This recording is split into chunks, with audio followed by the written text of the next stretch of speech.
There's an Angel in My Computer, a journal of spiritual emergence, written by Gino, narrated by Gino.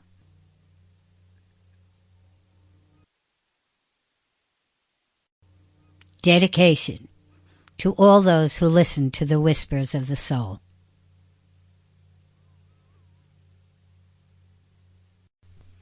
Prologue. The panoramic view of life doesn't only happen at the moment of death.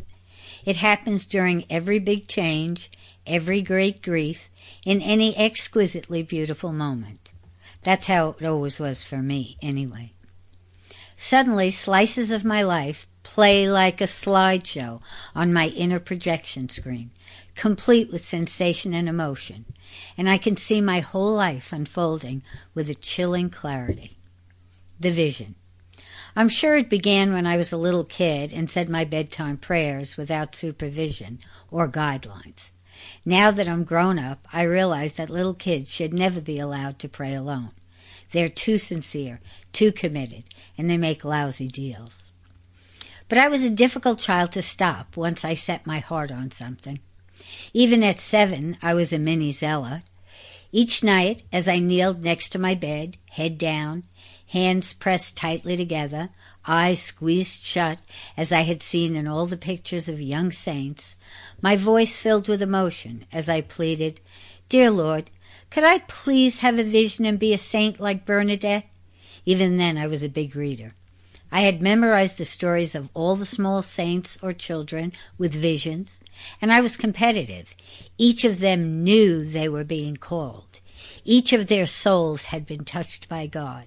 So every night after I prayed, I waited and listened for the call. Night after night, I heard nothing. I would try to be patient, but finally, disappointed, I'd take a deep breath and crawl into bed. I kept my eyes closed for what seemed like forever, fighting sleep, as I searched my soul to see if I was worthy, just as I had been taught to do by the nuns at Our Lady of Perpetual Help Catholic School. I kept the faith and said my nightly prayers for years in the face of God's silence. By the time I was 9, I figured I needed a new strategy.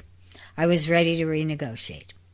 "Dear God, if I can't be a saint, then I'd like to at least be a nun. Forget the prince. I'm okay with being married to God." I almost swooned with the mystery and the romance of it all. Still, I heard nothing. I was a tenacious child, so I continued to bargain. Sample complete. Ready to continue?